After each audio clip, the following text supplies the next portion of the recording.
there, ho there. Good morning, everybody. I'm here, and after a fantastic Thanksgiving evening, I'm not too full. I didn't eat too much, but I ate enough to make me very, very happy because the food was jamming, and we had a fun Thanksgiving. But now we're back to the grind of Black Friday, and for me, well, I'm curious.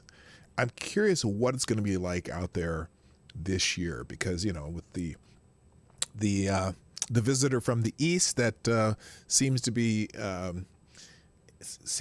hampering our style thing, and especially with the tyrants who want to make sure that we don't have any fun anymore.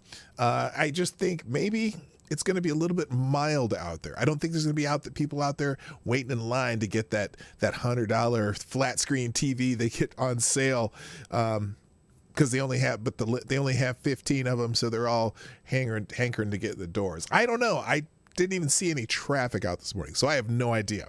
Anyway, it's Black Friday on the Morning Night Live, and I really don't know what that means. I was supposed to have some guests today, and neither of them could make it. So we'll just wing it.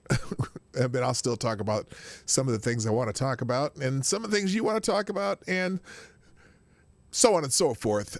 Right after the intro, play the intro.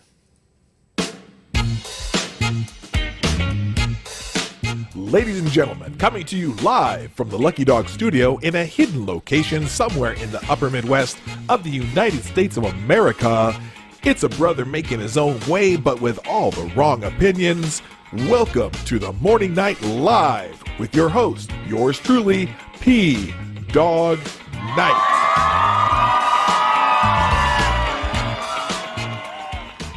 And stop the music. Good morning, everybody. Welcome to the Morning Night Live. I'm your host, Marty, also known as PDawgKnight on the internet. And welcome back to the PDawgKnight Channel. It is Friday, the 27th of November, 2020, the day after one of the great American holidays, Thanksgiving. It's the 481st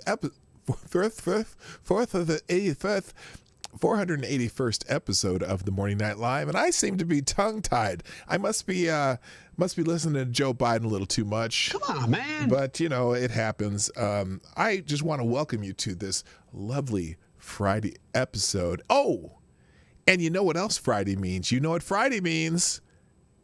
Do you know what Friday means? Friday means it's... Whoops, come on. The hell... It's Funky Friday on the Morning Night Live, where we bring the funk. Yeah, baby. It's Funky Friday on the Morning Night Live, but I'm going to turn that down so you can hear what the hell I'm saying. But can you feel it? Yeah, kind of an old school groove here, but we'll see what happens with. I put it in a different section of my my music selection just to give it a little bit different feel than the last Funky Friday.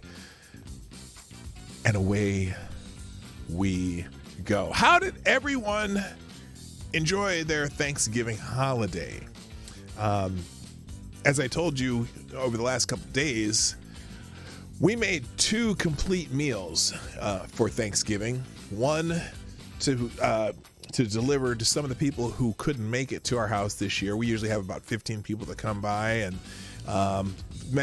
several of them had to stay home. For example, my daughter had to stay home, and I still don't know what to call him. I know it's a future fiance, I should say, because I know that's going to happen one of these months, but they had to stay home because they just got off quarantine from the visitor from the east, and so we delivered food to them. We delivered food to my mother-in-law. We delivered food to the kid's other grandmother.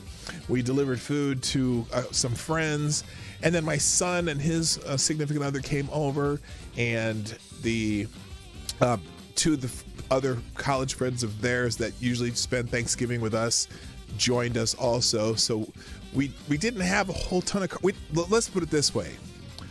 the police did not show up at our house. So that's a good thing. And then we set up a big screen TV at the end of the table, and I took my camera set up, and I took my Blue Yeti and set it so it could pick up everything, and put that in the middle of the table. And we zoomed in other people that were going to come to Thanksgiving. So my daughter joined us, and Grandma joined us, and it was great. We had a little Thanksgiving dinner, and everyone was talking and chatting just like everyone was there. You know, I mean, it was kind of cool. It makes me want to do that next year with my family that doesn't live in town, and we can plan it where we can have a whole bunch of family members doing that. Because, you know, technology's cool. I mean, it's much better having everyone there at the table and interacting and having drinks and having great food and fellowship together. But it was still kind of cool being able to talk to my daughter, talk to Grandma, talk to people while you're eating, and we all ate at the same time. It was kind of nice. You know, I in lieu of having people actually there, it was still a very nice experience. So I hope you all had a good Thanksgiving too. I see all things gonna go on. What? Funky Friday, not Freaky Friday, with all that body switching. I'm not sure what that means. But anyway, while I'm figuring that out, let's say good morning to everybody, because that's what I do on the Morning Night Live. In the chat first today is our good friend Stabbin' Joe Scarborough, who gets the bell as he breaks out his knife sharpener. Also, good morning to Duck Dog, who says Black Friday's a con job. Best time to get electronics is in February. You know what? That is true. The sales actually happen. The real sales happen in February.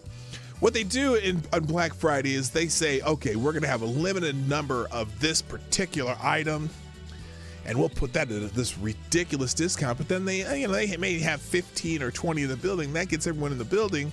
But actually, I think there's a time in, say, what month? I would say in the end of October, that those prices just creep up, and then the stuff that they have that's in stock that may have been an older model, they just get rid of by selling them for a super low price. But you know what? I think you're right, Duck Dog. I think you're correct. Anyway, also good morning, Gunfox61. Good morning, Selective Boy. Yeah, boy. Also good morning, Tyler F. James PFP, Advocatus Diabli, the Devil's Advocate, Cairo Alexander, who says cello, PDawgKnight, hello. Also, good morning, Wikipedia Snippet. Tarai Dales, good morning, how you doing? Mike Savage, Blarg. Also, good morning to Zablu's in the house, or Zablu. I'm going to say Zablu, even though it's probably Zablé. The blood. I'm going to suck your blood. Also, good morning to Black Hebrew Israelite. That's right. Is in the hizzo. Good morning. That's everyone in the chat. Or did I just scroll past a bunch of people? See, every time I do this, the chat jumps, and I don't know if I hit everybody. But you know what? Okay, because there's 30-some people here. And, whatever. If you're in the background, if you're lurking, if you're listening on the road, if you're listening while you're driving, working, please be careful while you do that. And if you are watching on the replay, well, you're not here yet because I just started. But if you're watching on the replay, well, put a comment in the comment section, and we'll enjoy that. All right.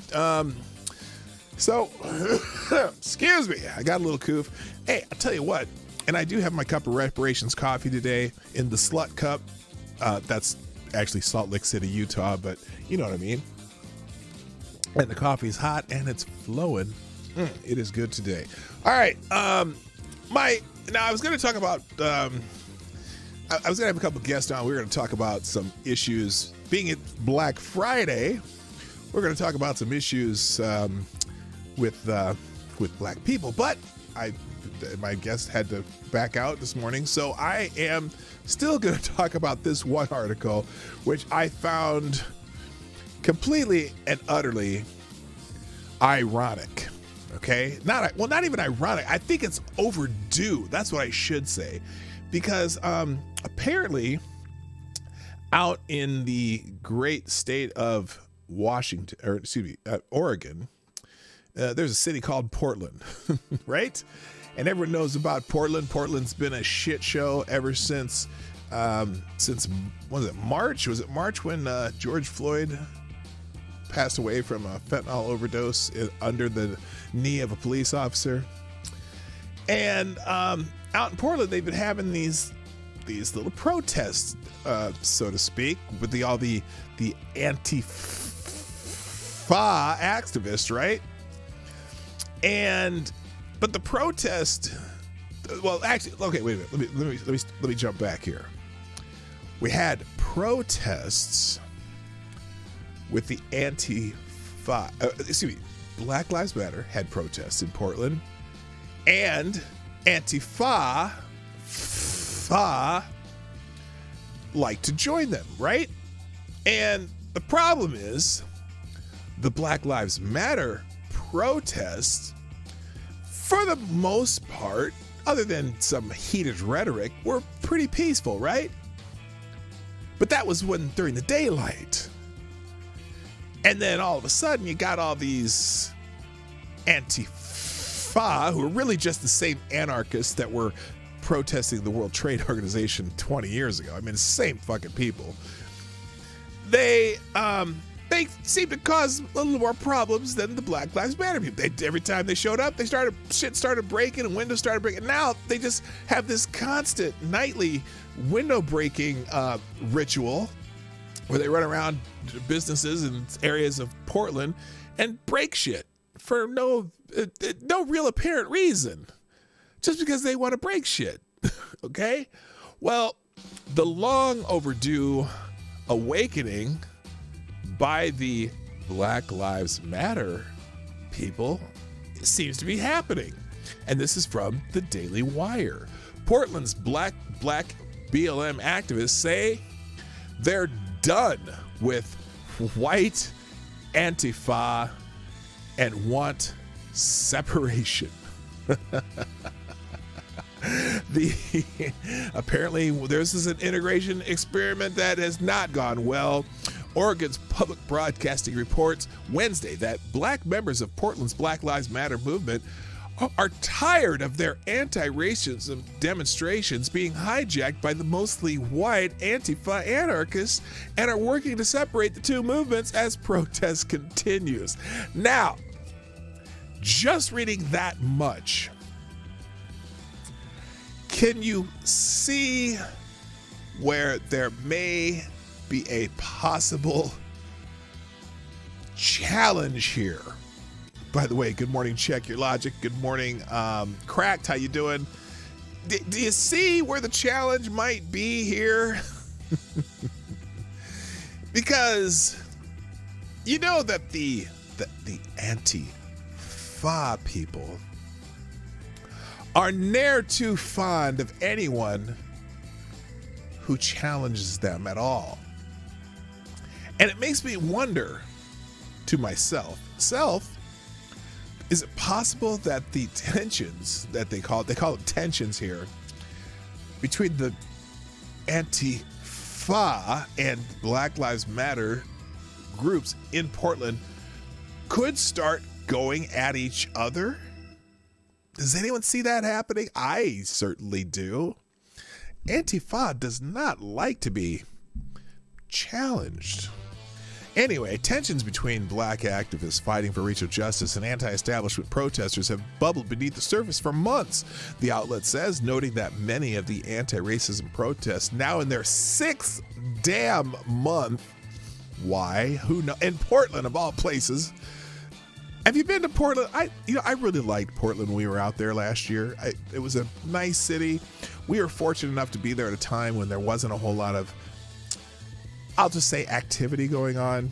And it was a beautiful city. We spent some time with some nice restaurants and went out and saw all the waterfalls north of Portland and whatnot. And I really liked it. There was a beautiful Rose Garden Park. I should probably show those pictures sometime. But anyway, now in their 6 months began as peaceful demonstrations. Well, yeah, kind of.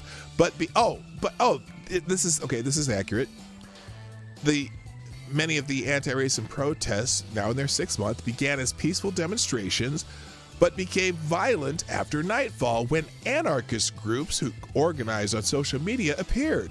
The riots, which made national headlines, tainted the Black Lives Matter protest, activists say, and confused commentators who often assumed the violence developed from the demonstrations. Well, they did. It was just like they said, during the day, they were well behaved, but when they could hide in the night, they began to fight. Wow, must be related to Muhammad Ali. Anyway, instead they say the unrest was wholly separate, and now they want the groups to disentangle. This week marks the 6 months since Floyd's death, and the protests continue in Portland, OPB reports.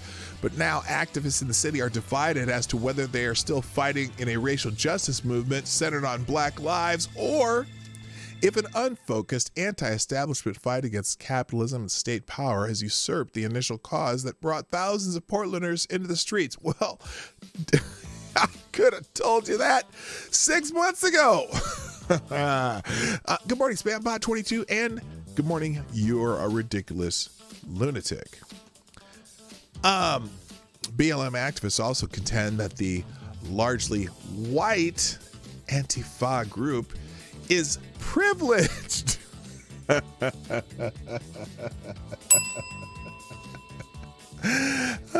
Noting that many of those arrested during the protest are middle or upper class and are quickly free on bail and often escape prosecution. Well, that's not because that has nothing to do with them being middle class or privileged. That's due to Mike Schmidt, the dickhead DA in Portland, who just lets them go and doesn't prosecute.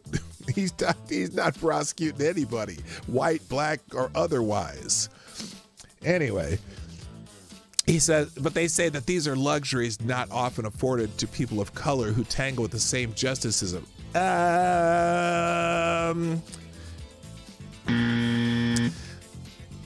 Not in Portland. But continued, most black people in our community don't feel like they have the privilege to go straight to the police and yell in their face. Oh, really? I've been seeing a lot of that. One activist told OPB, if you're privileged, if you're white, you care less about whether or not a protest is going to result in reforms that might save even just one life. And you have the ability to be a purist in a way that black and brown communities really do not. Why do we play? Okay, stop being. Oh.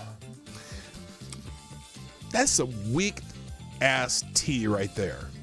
Just a weak ass tea. Do you think that when the blacks in actual harm's way during Jim Crow South, who protested by sitting at lunch counters and sit-ins and marching in the streets when police had dogs and fire hoses released on them, do you think they gave do you think they?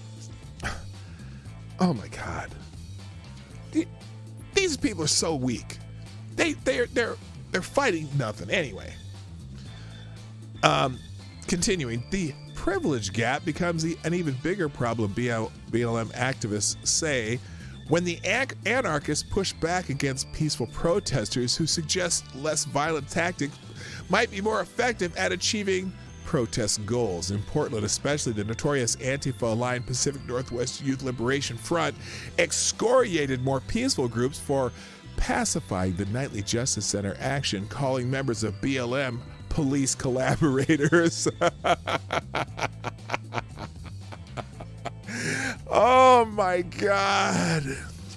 I'm telling you, this is going to turn into infighting. It's going to be and probably violent infighting in Portland. You watch. The breakup does go deeper. Antifa-aligned groups tried to cancel social justice organizers, dredging up old tweets accusing key BLM protest leaders of sexism and being disrespectful to women. This is almost just too delicious. I'm sorry. Interesting. Good morning, Red Leopard. How you doing? Interestingly, the calls for separation, though, have surfaced only recently as protests are dying down. BLM was largely silent over the summer, even as unrest in Portland threatened lives and security, and the more peaceful elements of Portland's protest community said little when Antifa-aligned groups began marching through Portland's residential areas, confronting homeowners they deemed insufficiently supportive of their cause. Oh, let these motherfuckers come into my neighborhood. It could be that the election made a difference. The Los Angeles Times reports that things began to fall apart between the two groups just a month ago, the day after the presidential election, after Antifa-aligned groups tried to send a message to leftists about party politics and attack the city's Democratic Party headquarters. Blue on blue crime. How's that? How do you like that? Good morning, Maniac Man. The day after President-elect Joe Biden delivered his victory speech telling the nation it was time to heal and unite, yeah, right, a clandestine Twitter account, Safe PDX Protest, summoned Portland anarchists, the LA Times reported. Word spread through the group that the target tonight would be the local headquarters of the Democratic Party. Somebody started beating a drum as the chant broke out, "Fuck Joe Biden." BLM Act. So now you got to wonder, what exactly do they want? Does it make you wonder that even a little bit? What the hell do they want? Just straight anarchy? Okay, so you're getting rid of the devil orange one, Trump, right? But I'm not. Is that what you want? You want anarchy now? I'm in, I like to say FTG a lot, but I'm in the point of just FTB. Fuck those bastards. I don't know. Anyway, let's see. BLM activists, satisfied that President Donald Trump had likely been defeated, pushed back, claiming they'd reached their goal. At that point, BLM began accusing the anarchists of hijacking the movement and undermining the push for racial justice by continuing to commit violence. Well, hold up. That brings me to a question. So, Black Lives Matter, satisfied that President Donald Trump had likely been defeated, pushed back, claiming they had reached their goal? Really? Really? That is a fascinating statement. So, Black Lives Matter's goal was just to get rid of President Trump? Well, what does President Trump have to do with what you're protesting? Donald Trump didn't control any of the police and any of the dog bite man incidents that you out there protesting, did he? Was there these, because supposedly Black Lives Matter, well, excuse me, I should change the name of the organization. It's SBLM, known as Some Black Lives Matter, because the only time you protest, the only Black lives that you protest are the ones that are in the man bite dog events. But what does that have to do with Donald Trump? Were there not man bite dog events before President Donald Trump existed? Were there not? In fact, almost a vast majority of the man bite dog events that you are protesting about, the names on your list that you always bring out, who were most of them killed during? Whose presidency? Well, that would have been President Barack Obama. So what does Donald Trump being defeated have to do with your saying that you've reached your goal? So now that President Donald Trump, in theory, has been defeated, does that mean suddenly everything you're out there protesting will be washed away? Nothing, never going to, anything you're, asking about, everything you're protesting, that's going to it's going to end? Is that what really your protests were about? Is that why when you had all that money donated and you did it through Act Blue, and when the money isn't used through Act Blue, it automatically just goes to Democratic candidates like Joe Biden? Was that your goal? I just wonder. So, They continue finishing this up. Protests in Portland have died down considerably, although unrest over the summer drew crowds of several hundred.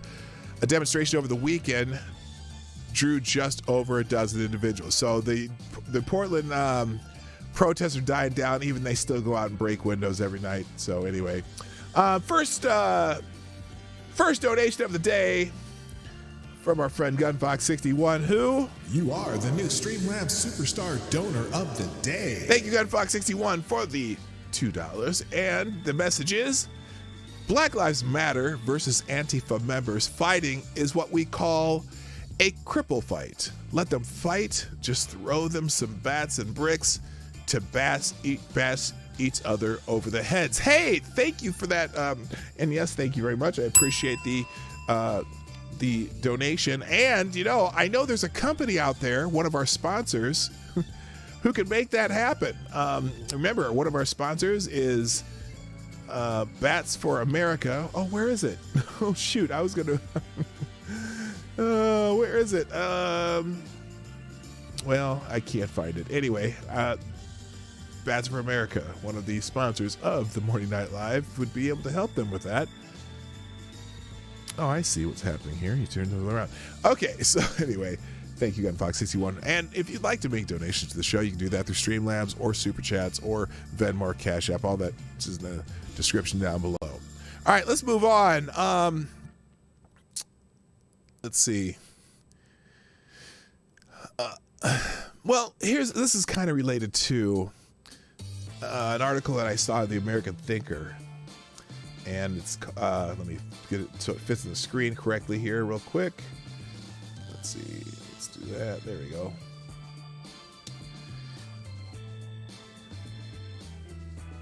All right, so this article is called, Can We Skip Ahead to the Part Where We Say, We Told You So?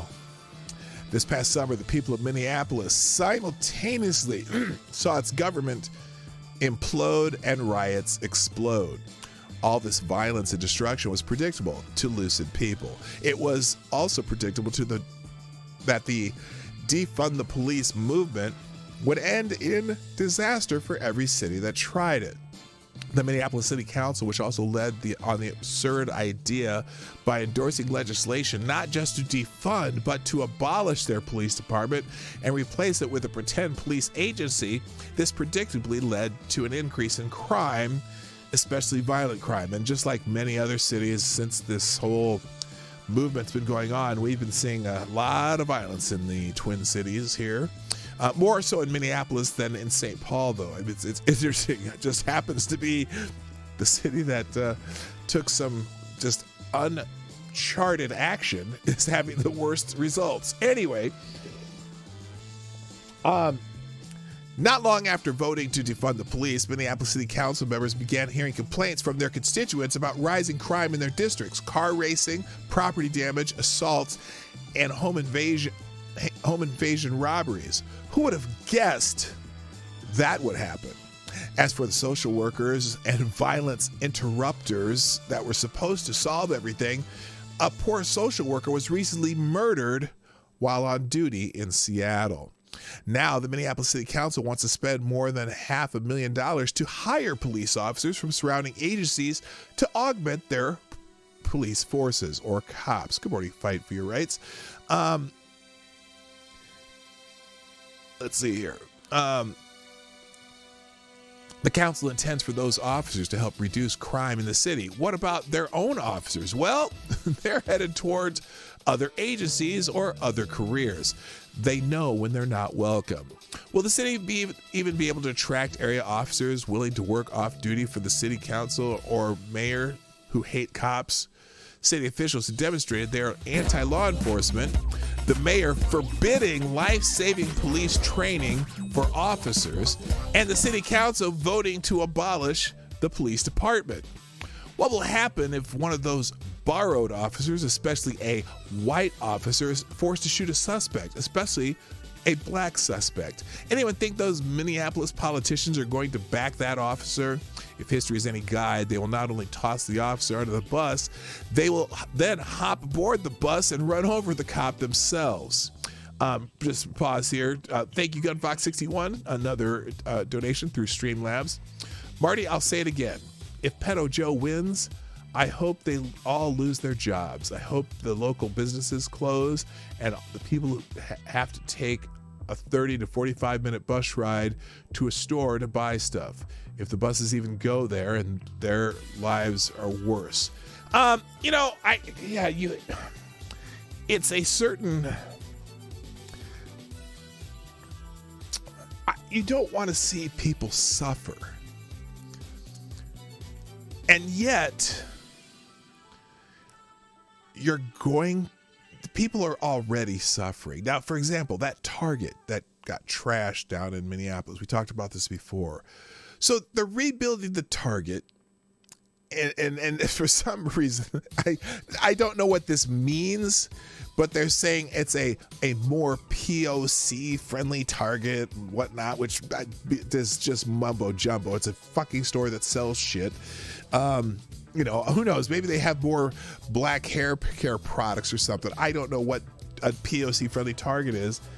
But if that's the only store that's being rebuilt because all the other small businesses around there that serve the area don't reopen, even the small like fast food restaurants or the convenience stores too, they burned down a pharmacy and 2 gas station convenience stores that were prominent down there. And one of them, we were down there recently and drove down there, and they raised it. They haven't even started rebuilding it. That's to get even just to get gas. Now people who live in that area got to go farther, and eventually that model of just the more crime there is, the more people are being carjacked and ripped off and robbed at gunpoint. The city council is got to get blamed for all of it. Most of the people in those areas don't want less police. They want more police. They want more police presence. And I think, but it's the activists who have the loudest voice and who will intimidate anyone who goes against them, who get heard. And unfortunately, in the Minneapolis City Council, some of those people in the City Council are also those same activists. And I don't know how it's going to end up there. At some point, the people who want to be safe are going to have their voices heard, or cities just that part that. And it's look, Minneapolis is a pretty big city. Okay, it's not the entire city of Minneapolis this is happening to. There are areas of Minneapolis that haven't seen any of this action yet. Okay. In fact, it's mostly in the southern lake area district, east of the lakes. But is this going to creep into the rest of the city if they keep if that police force keeps getting smaller and smaller and no one else is there to supplement it? The people of Minneapolis are eventually going to say, hey, wait a minute, what the hell are we doing here? And maybe they'll finally get rid of those politicians that are so short-sighted that they would even think whittling down their police presence for social workers is even a smart idea. Who knows? Who knows what comes out of this? Anyway, out in Oregon, the pro-heroin anti-Thanksgiving governor Kate Brown, after subjecting Portland to months of unending riots, tried something similar to augment their police. After allowing/encouraging the violence to continue unabated in Portland, Brown attempted to get help. She called for mutual aid from surrounding police and sheriff agencies. So what happened? Those Oregon police chiefs and sheriffs refused to allow their officers and deputies to aid Portland police. This wasn't because those cops didn't want to assist their fellow officers. It was because the chiefs and sheriffs felt they could not, in good conscience, put their officers in jeopardy. This is now no normal off-duty job for an officer, not with that barely there mayor and hypocritical city council in charge of things. So this time, can we just skip ahead to the part where they say, you were right, and we say, we told you so? Because we did. Anyway, so that's the end of that one. Thank you, Gunfox61, prolific today, and you are still the Streamline Superstar Donor of the Day. Marty, the city voted them in, and you know what? They made their bed. They can go fucking lay in it, and they get what they learned or earned. I think they get what they earned. Vote for commie and liberals. Yeah, you get what you voted for. They can learn the hard way. Well, as much as I wish they didn't, they're going to. They gonna learn, as they would say. You go learn, and they're definitely gonna learn. All right. Okay. Oh, we got a few people in the house. Good morning, everybody. Look, we got 43 people in the house, 16 likes. Hit the like button if you like what we do, especially on Funky Friday. How's the music level looking? The music level pretty good. I think I've got this down. I think with the new system I use here, it's a lot easier, but sometimes you just got to turn it up.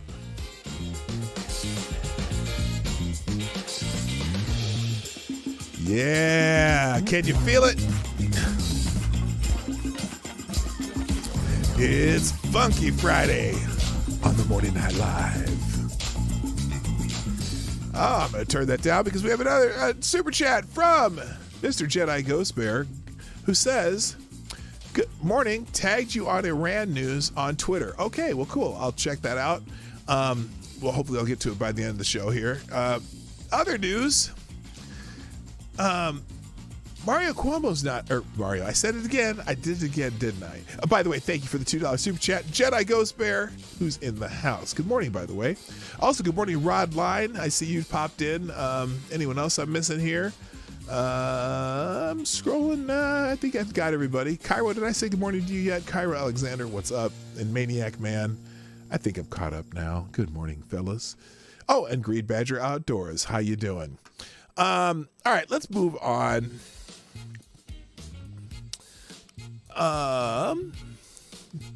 What do I got here?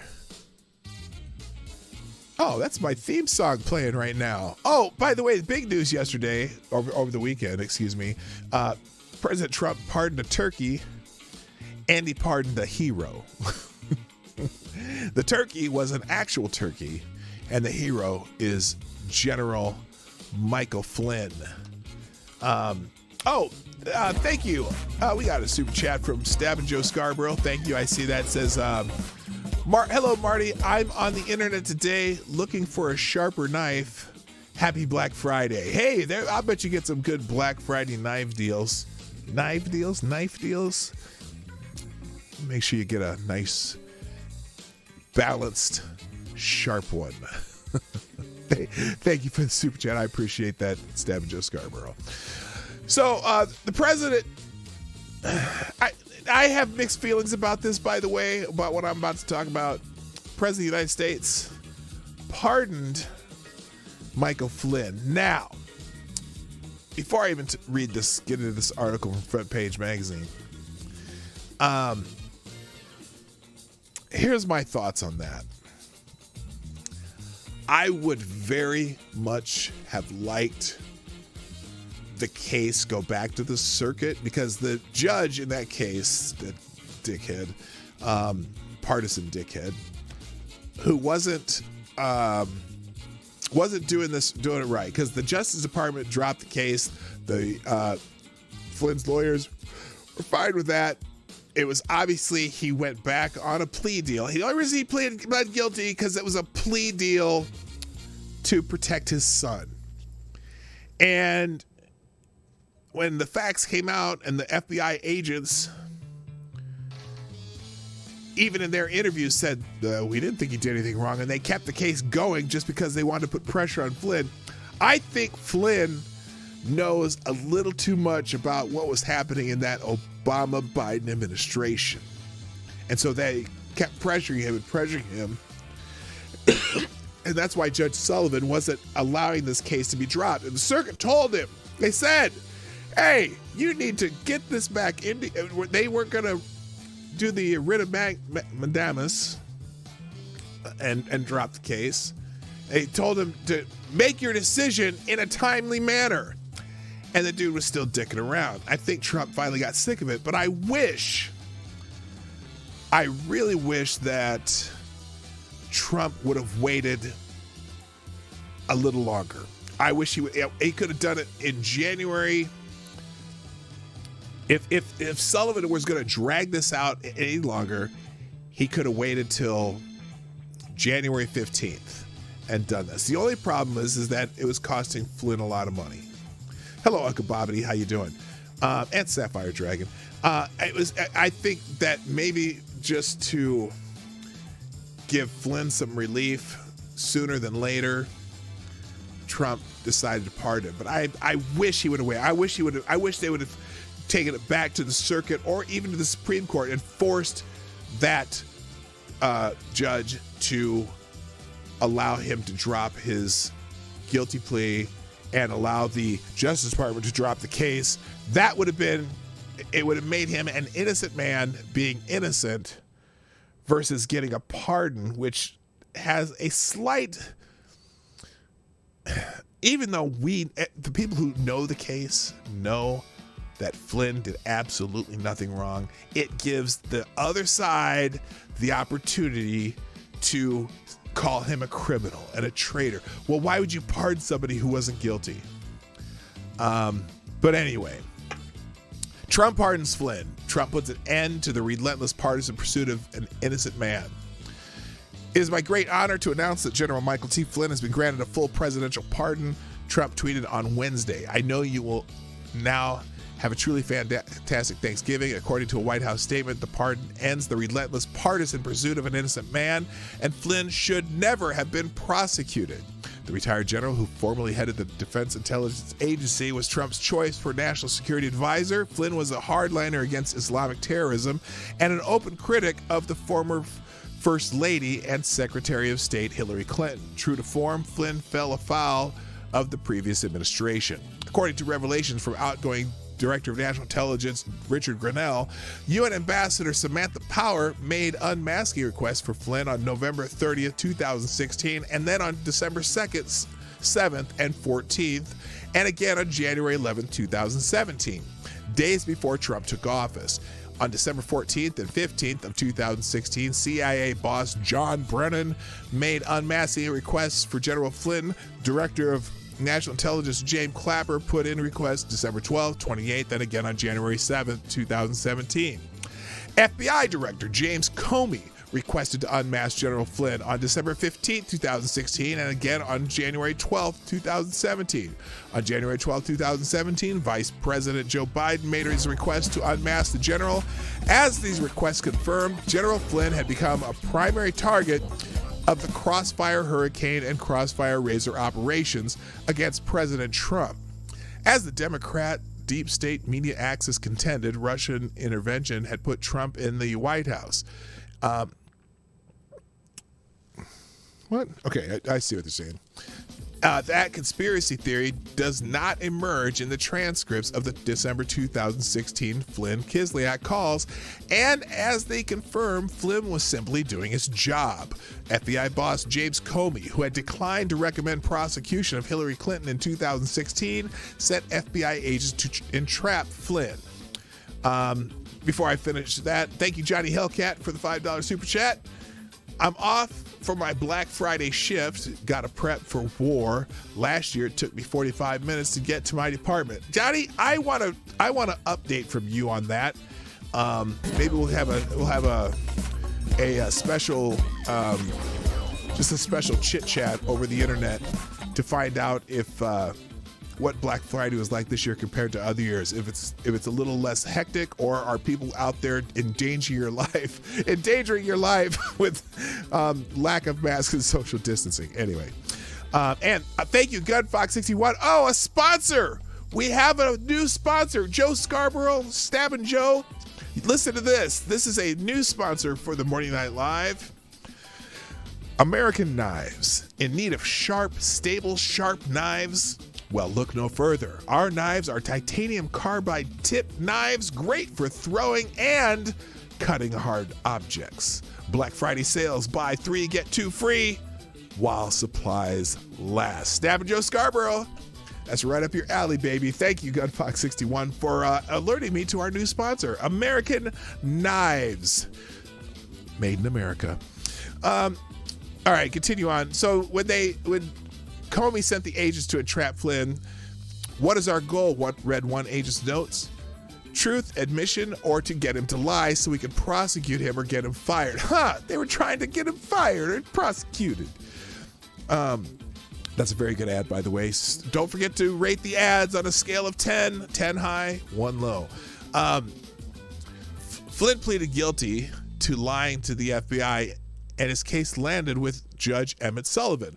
Revelations of deep state misconduct continued to emerge, and in May of 2020, the Department of Justice dropped the case against Flynn after a considered review of all the facts and circumstances of the case, including newly discovered and disclosed information. Judge Sullivan opposed the dismissal and appointed former federal judge John Gleeson to argue for Flynn's continued prosecution, which is really out of his realm of what a judge should be doing. Gleeson threatened to have Flynn prosecuted for criminal contempt on the theory that if he was now claiming innocence, he must have committed perjury when he pled guilty. No, there's a principle in law that you can always rescind your guilty plea in a plea agreement and change your plea, whatever. Flynn's attorney, Sidney Powell, appealed in June to a three-judge panel, and a three-judge panel agreed with Flynn. In September, the U.S. Court of Appeals for the D.C. Circuit rejected General Michael Flynn's petition of dismissal and voted 8-2 to send the case back to Judge Emmett Sullivan. That month, Flynn's attorneys filed documents with the court showing that FBI agents knew the case was bogus. As one wrote, if this thing even ever gets FOIA'd, there's going to be some tough questions asked. There was no case against General Flynn, as attorneys concluded. There was no crime. The FBI and prosecutors knew that. This American hero and his entire family have suffered for 4 years from public abuse, slander, and libel, and all means of defamation at the hands of the very government he pledged his life to defend. For these reasons and all those previously briefed, the government's motion to dismiss should now be granted with prejudice. It wasn't. Judge Sullivan was not disqualified, and he did not recuse himself. Sullivan duly pushed the case past the November election, but before the judge could issue a ruling, President Trump granted Flynn a full pardon. Democrats responded in predictable style, still smoldering from the failed Russia hoax long after special counsel Robert Mueller found no collusion. Trump once again abused the pardon power to reward Michael Flynn, who chose loyalty to Trump over loyalty to his country, said Adam Dickhead in a statement. Oh, I'm sorry. I think I pronounced his name wrong. Adam Pencilneck. I did it again. Adam Schiff in a statement for Jerry Nonads. I'm having a really hard time with these pronunciations. Jerry Dickless. God. Jerry Nadler. The pardon was, quote, undeserved, unprincipled, and one more stain on President Trump's rapidly diminishing legacy, and so on. I hope they release every bit of information from just declassify everything in this damn Flynn case and let it be seen in public. Before I continue, thank you, GunFox61. And our recurring sponsor, American Bats. Thank you, sir. American Bats, proud sponsor of the PDawgKnight show. We now have a new brand of bats, steel core. Nice. I did not know this. A new type of bat. I'm sorry, let me start over. American Bats, proud sponsor of the PDawgKnight show. We now have we have new brand of bats, steel core bats. Nice. Black Friday deals for all bats, American made and mob approved. Outstanding. Yes. I am very excited about the new bats. Thank you to our new sponsor, our continuing sponsor, American Bats. Also, thank you, Johnny Hellcat, through the super chat. I get off at 1 p.m. Mountain Time. I'll let you know. Well, thank you. Please do. Wait a minute. Is that something I want to know? Oh, you mean you get off work? Okay. Whew. I was going to say, brother, too much information. Good morning, Thomas Cleaver. Hi, Cynical Lindsay. Nice to have you in the show. Welcome to the chat. All right. Sorry, Johnny. I couldn't resist. Maybe I should have resisted. Anyway, as this writing, nothing on the pardon has appeared from Joe Biden, who unmasked General Flynn and suggested using the 1799 Logan Act to keep open the investigation of the general that recalls the larger backstory still in play. You know what? There's a lot more in this article. Well, it's not a whole lot more, but I'm not going to read the rest. But this is, I hope they declassify everything having to do with this. I mean, we've got most of the information. We know that the agents who interviewed Flynn believed he was telling the truth. We know that they were going to drop the case. In fact, they had dropped the case.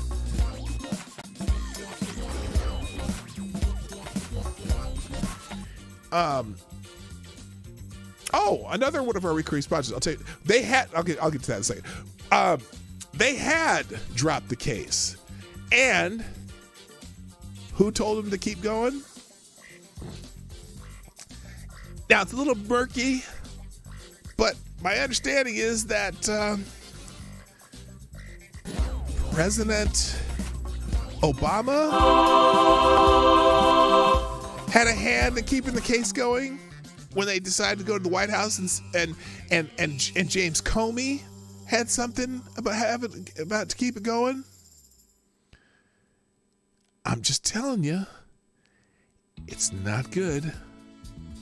Oh, Cairo, you got some. Is Newsom and the governor of Georgia about to go down? You know, okay, I know this is completely off topic. Well, we're done with that topic. Let me read the super chats real quick, and then I'm going to get into what you guys are talking about here, because I have a theory, it may it may surprise you. First of all, we have a recurring sponsor. That's right. BBC Rentals. If you're familiar with our sponsor, BBC Rentals. And here's the ad.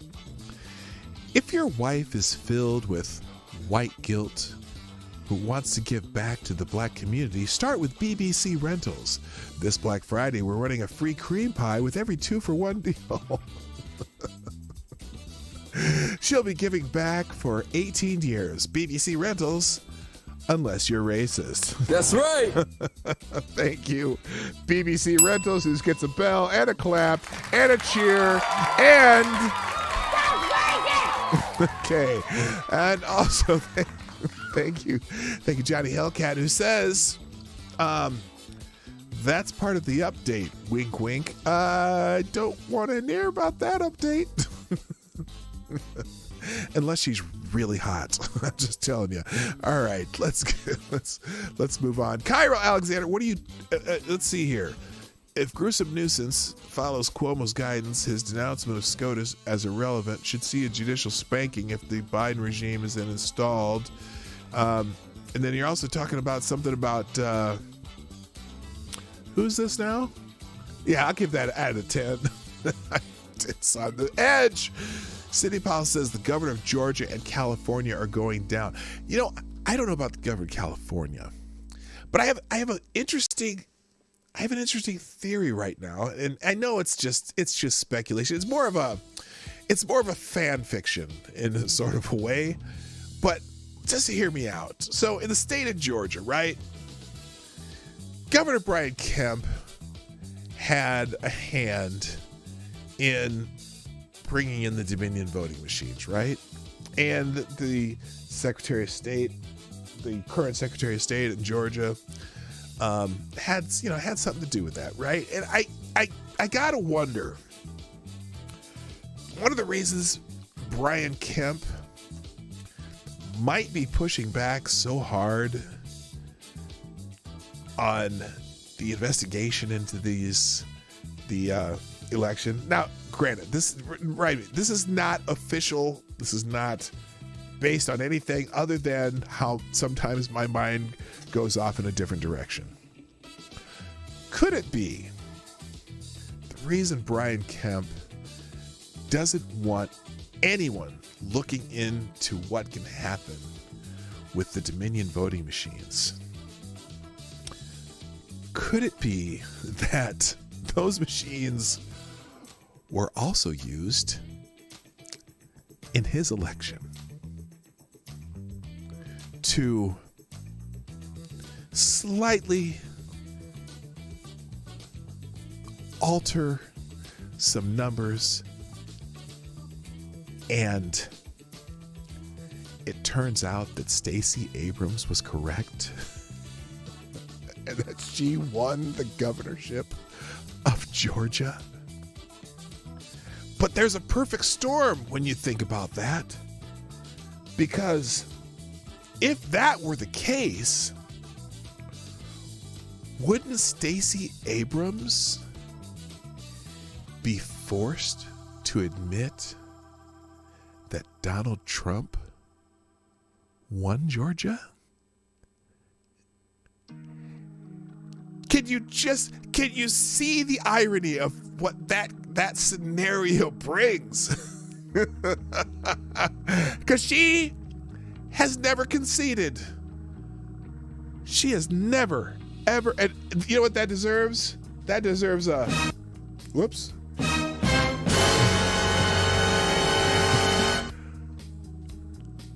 Could you imagine if she had to go in and argue that, but in order to make her be right about being the governor of Georgia, the state of Georgia would go to Donald Trump? Anyone heard from Stacey Abrams lately? I haven't. Has anyone heard from Stacey Abrams lately? Anything that returns the name Can't Jemima back to my use, I support. Can't Jemima, I've never heard that one. That's hilarious. Oh my gosh. Wouldn't that be something? Would that not be something? Just depends on how bad Stacey Abrams wants to be governor of Georgia, because she's not going to be in the Biden administration, as we well know. All right. By the way, did any of you see this bullshit? I got some bullshit. It's just straight bullshit. And you know, I got to tell you, I know that a large majority of my audience are white people, but this here's some white people shit. I'm just telling you, it is. It's what I'm about to show you is some white people shit, because now not the good white people, the white people who drive me nuts, the liberals. Anyway, this right here, and I saw this thread on Twitter, and did I even bookmark? Let me see if I bookmarked this first. Did I bookmark? I was so dumbfounded that I forgot to bookmark it. But anyway, the Daily Wire has done me the favor and written about it. So on Twitter yesterday, on Thanksgiving Day, I'm going through my Twitter feed, and this comes up. On Thanksgiving, YouTube scolds Americans for treatment of indigenous peoples, but then they get dragged on Twitter. They did get dragged on Twitter, but it was hilarious. YouTube used Thanksgiving as an opportunity to scold Americans for how indigenous peoples were treated historically. For Indigenous and Native Americans, the fourth Thursday in November is dedicated to Indigenous history, activism, and resistance. The official Twitter account of YouTube wrote, "It's called Unthanksgiving. Unthanksgiving is about..." Here it is right here. Oh, I'll just pull it up. I'll pop it up on the screen. It's embarrassing, I got to tell you. Here it is. This is what they decide to put. This is what YouTube decides to put on Twitter on Thanksgiving Day. It's called Unthanksgiving. today is on Thanksgiving. They made a little gift for this. On Thanksgiving is about acknowledging, educating, and honoring centuries of indigenous resistance.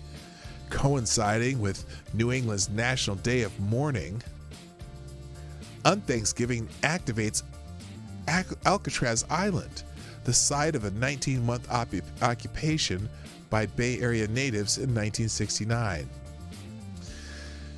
For generations, Native Americans and indigenous persons have shared their experiences using Unthanksgiving as an opportunity for intergenerational and intercultural dialogue.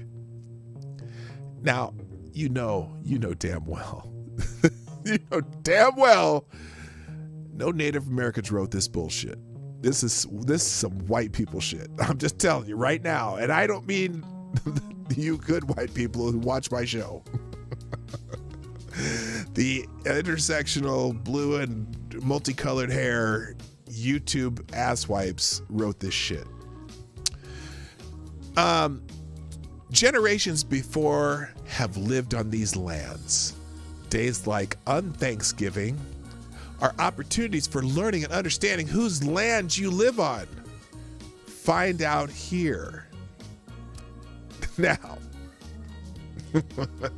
well, let me just finish the last one. Unthanksgiving is about honoring Native American and indigenous heritage. To better understand this history, how are you connected to and connecting with indigenous heritage and history where you live? So, let's go back to this article.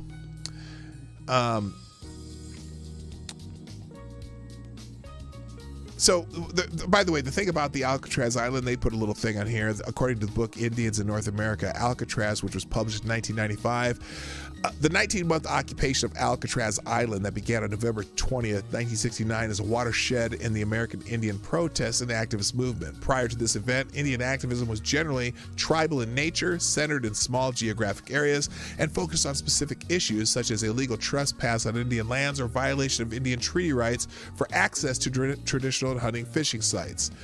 The Alcatraz occupation brought together hundreds of Indian people who came to live on the island and thousands more who identified with the call for self-determination, autonomy, and respect for Indian culture. Today, the Alcatraz occupation is recognized as the springboard for the rise of Indian activism that began in 1969 and continued into the late 70s, as evidenced by the large number of occupations that occurred shortly after the November 20th, 1969 landing. These occupations continued through the BIA, which is Bureau of Indian Affairs headquarters takeover in 1972, Wounded Knee 2 in 1973, and the June 26, 1975 shootout between American Indian Movement members and Federal Bureau of Investigation agents on the Pine Ridge Reservation in South Dakota. Alcatraz was the catalyst for this new activism as it became more organized and more pan-Indian. Many of the approximately 74 occupations of federal facilities and private lands that followed Alcatraz were either planned by or included people who had been involved in the occupation of the island.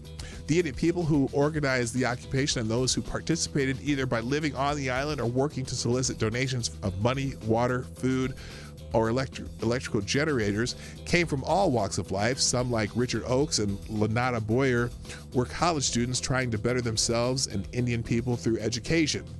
Others, such as Adam Nordwall, Fortunate Eagle, Dorothy Lone Wolf Miller, and Stella Leach, had relocated to the Bay Area and were successful in their own businesses and or careers. As the occupation gained international attention, Indian people came from Canada, from South America, and from Indian reservations across the United States to show support for those who had taken a stand against the federal government. Thousands came, some stayed, and others carried the message home to their reservations that Alcatraz was a clarion call for the rise of red power.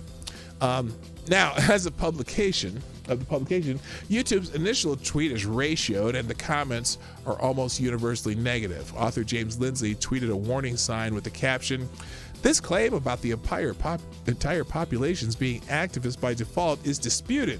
Learn more about how people and even members of oppressed groups can think for themselves." which is hilarious. Benjamin Boyce. If you don't know Benjamin Boyce, he's a YouTuber that who went to Evergreen College in Washington, and if you want to know the down and dirty about that, remember the Evergreen protests a couple years ago? He's the man as far as that goes, but he has a great YouTube channel. Benjamin Boyce says, I guess I got to update the woke calendar. I was pretty close on the first draft though. January 1st, Western Construct of Time Awareness Day. January 18th, Color Blindness Repentance Day. February 14th, Cishet Patriarchy Awareness Day. February 15th, Oppressance Day. 420, Hashish Wednesday. May 5th, Anxus de Mixus, as in Cinco de Mayo. 510, Uterus Havers Day. May 31st, Military Industrial Complex Awareness Day. June 19th, Juneteenth Day. That's the only one that is what it is. 620, Belland Havers Day. I don't know what that one means. 7/4, Day of National Reckoning. 9/6, Unpaid Emotional Labor Day. Anyway, you can find that one. Someone named Maggie, not our Maggie, but another Maggie, says, hey, YouTube, talk about the Uyghur genocide during Chinese New Year next. Podcast host, writer Spencer Cleveland simply said, LOL, nah. Anyway, yeah, that particular thread, I'm going to put that thread here. Let's see if it'll let me do this.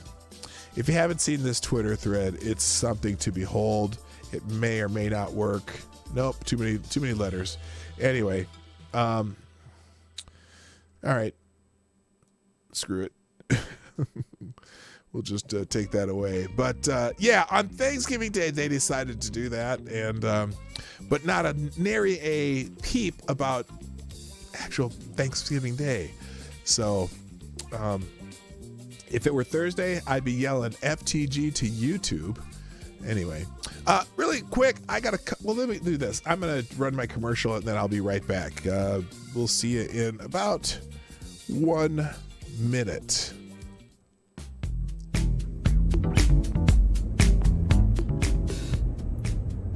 Hey everybody, it's me, Marty. Welcome to the Morning Night Live. I hope you're enjoying the show. The Morning Night Live is sponsored by you, the viewers of the Morning Night Live. Please, if you have a moment, take time to share this stream by hitting that little arrow down below or up here if you're on a mobile. And please hit the like button. I know you like it, you're still here and you're still watching. And finally, if you want to support the show, you can do that through your donations and super chats, which are in the description down below. You can do that at Streamlabs link or at PDawgKnight.live. That every little bit helps. And thank you for watching. Now back to the show. All right, and we're back. Thank you, Jedi Ghost Bear. This was brought to my attention. This is somewhat breaking news. Well, actually, it is breaking news. CST, 15 a.m. CST. Wait, how can this be? Oh, yeah, this is just less than about 10 minutes ago. This article popped up on the interwebs. Top Iranian scientist, nuclear scientist, has been killed in Iran. Top scientist seen as architect of Iran's nuclear weapons program assassinated. Spaghetti-o. Tehran, a leading Iranian nuclear scientist, Mohsen Fakhrizadeh, was assassinated near the capital of Tehran on Friday, Iran's defense ministry announced on state television. Terrorists murdered an eminent Iranian scientist today, Foreign Minister Mohammad Javad Zarif wrote later on Twitter. This cowardice, with serious indications of Israeli role, shows desperate warmongering of perpetrators, Zarif wrote. referring to Iran's arch enemy, Israel. Iran calls on the international community, especially the EU, to end their shameful double standards and condemn this act of state terror. I wonder if they really got assassinated now. Hello, Fat Joe. How you doing? NBC News has not independently confirmed any details surrounding Fakhrizadeh's death. A spokesman for Israeli Prime Minister Benjamin Netanyahu's office told NBC News they were not commenting on the reports. Interesting. In the West, Fakhrizadeh was commonly referred to as Iran's Robert Oppenheimer, the American scientist who helped father the atomic bomb in 1945. I'm going to say Fakhrizadeh is a well-known figure and considered among the most important Iranian nuclear scientists in the country. He has long been suspected by the West to have masterminded what they said was a covert atomic bomb program halted in 2003. Iran has consistently denied seeking to weaponize nuclear energy.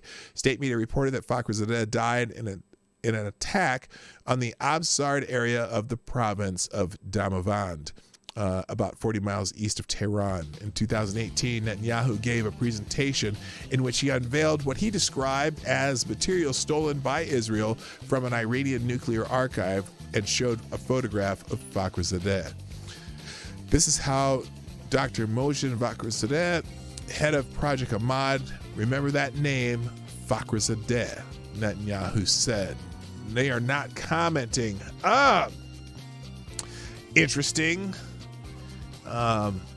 Black people can have Nike for reparations before they burn it down in a few months. Oh, I don't know what we're going on about there.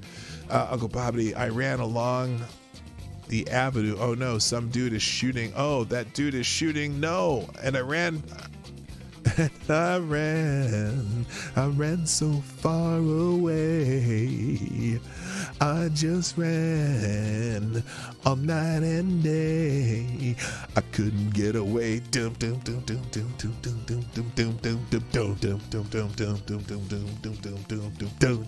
Okay, I can't help it. All I see is that haircut. For those who aren't familiar with Flock of Seagulls, look it up on the internet. Flock of Seagulls. I ran. It's a song for you younger ones there. All right. Well, that's some fascinating breaking news. You know, the other thing that's going on is Trump is still trying to finish some of these deals with the Middle East countries. And let's see if it's. I had an article about this. Let me see if I can find it real quick. Or is that from yesterday? It might have been from yesterday. I had them all. Oh, California braces for Thanksgiving power outages. Oh, good Lord. Hang on a second here. I'll find it. I think it was yesterday.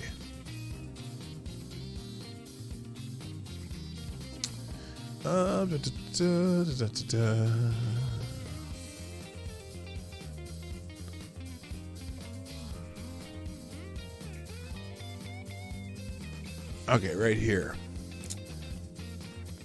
This is from the American Spectator. Oops. Let's fix that.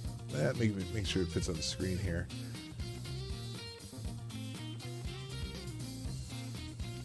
And this is something that I think is a good thing, by the way. Hopefully, gotta move over a little bit. There we go. All right. The Trump administration continues to consolidate Middle East peace, but with Biden in the wings, the time could be running out. The Trump administration continues to score victories in Middle East diplomacy. This weekend, Secretary of State Mike Pompeo met with Saudi Crown Prince Mohammed bin Salman in Neom, Saudi Arabia, as part of the Secretary's recent tour of several countries in the Middle East. The two were joined by an Israeli delegation, including Prime Minister Benjamin Netanyahu, Brigadier General Avi Bluth, and Mossad Chief Yossi Cohen. The visit marks the first known high-level meeting between Israel and the Saudi leader. Only days later, the Wall Street Journal reported that Google is planning to link Israel and Saudi Arabia via underwater fiber optic cable. Google is seeking financing from several companies, including the Omani Communications Company. Saudi Arabia and Oman are two of the countries most likely to follow in the footsteps of UAE, Bahrain, and Sudan in normalizing relations with Israel. The Trump administration continues to see growth in the normalization agreements between Israel and the UAE, Bahrain, and Sudan since the last article in the American Spectator on this topic. The Trump administration has also further solidified its support of Israeli sovereignty in Jerusalem, Judea, Samaria, and the Golan Heights. While long shots in this point, the Trump administration is poised to broker even more Middle East peace deals, which would change American foreign policy, even for Joe Biden. Because if he can get some of these deals done, let's say, for example, that we do have President Biden on January 20th, which, as it looks more likely, although there are certainly signs that wall might be coming down. If we have a President Joe Biden on January 20th and Trump can succeed in getting more peace deals here, it puts our foreign policy in the right box. It puts it in a box, but the box you want it to be in. You want the cooperation among the Gulf states, including Israel, to be able to defend against a potentially nuclear Iran.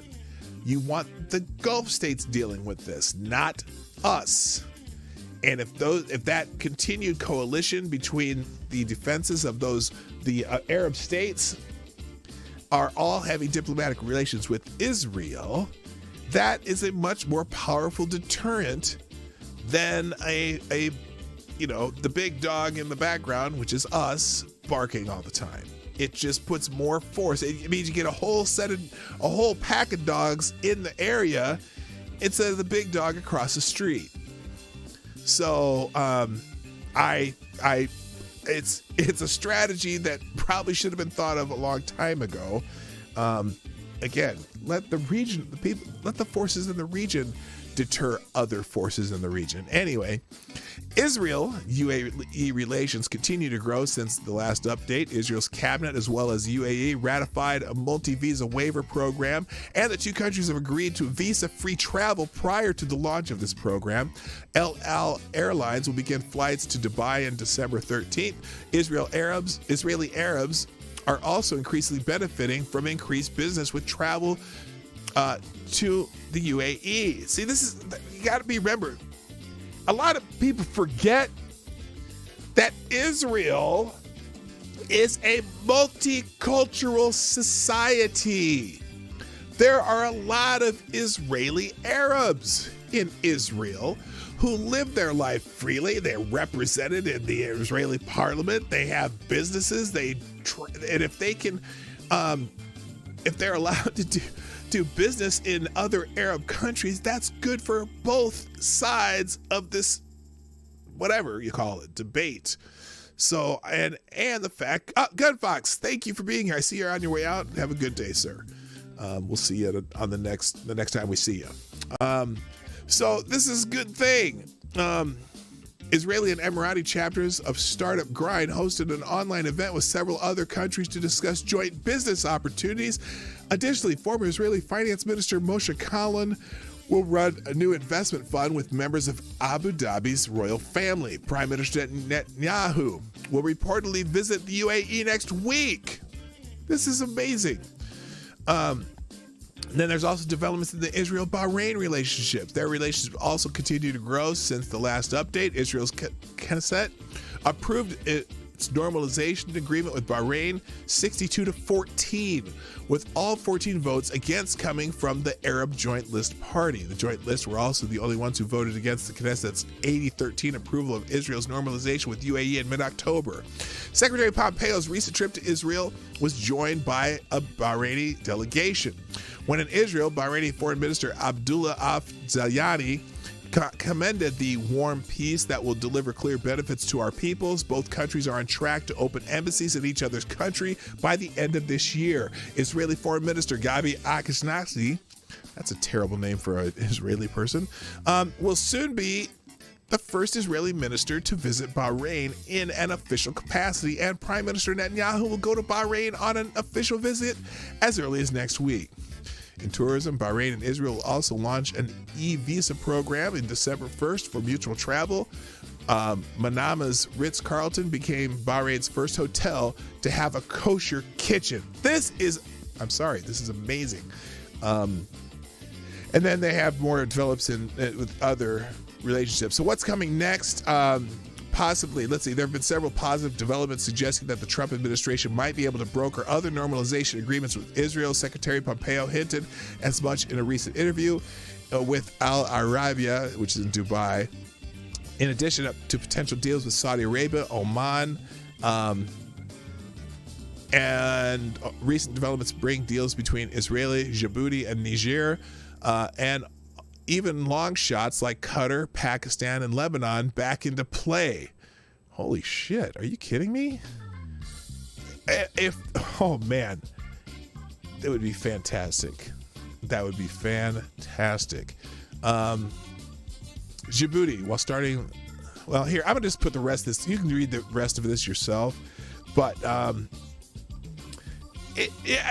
I hate to say that you want to put a future possible president in a box when it comes to the Middle East, but these are such positive developments that how can you argue against it? How can you argue against having peace between Israel and so many Arab and Muslim states in the Middle East? You can't. And again, the formal relations between all these states and Israel puts pressure on Iran to shut the fuck up. And also, if you do it without making deals with the Palestinian Authority, it makes the Palestinian Authority go, our, no pun intended, trump card of having all these other Arab nations against Israel kind of goes away. So maybe we should figure out how to make this shit work, right? Is anyone who knows more about this than me in the chat? Anyone does this sound like it makes sense to you? Hello, BG, how you doing?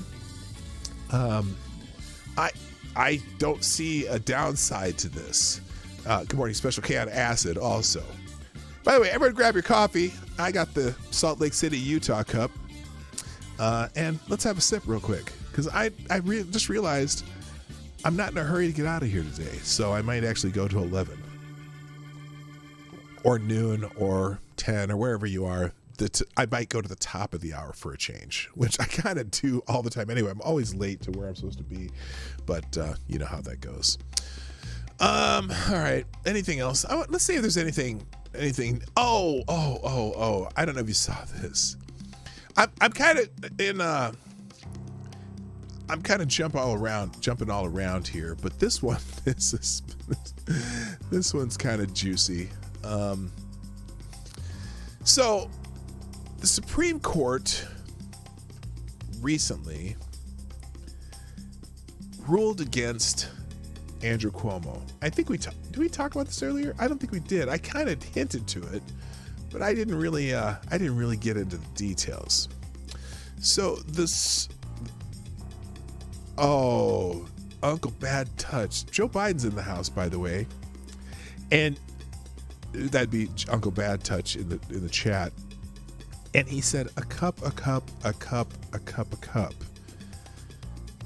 Now, if you're not sure what the reference is, a doom ba ding a doom ba ding a doom ba ding go ding da ding do doom ba ding a doom ba ding a doom ba ding a ding ding ding ding. I love coffee, I love tea, I love the jive and it loves me. Coffee and tea and the Java and me. A cup. Oh, I'm not going to sing the whole song, but I might have to make a recording of that. That's one of my favorite songs. I can't remember the original group that sang it. when I was in high school, me and 3 friends sang the Manhattan Transfer version of that song. It's called Java Jive. It's a great song. It's a great classic song. Anyway, Cuomo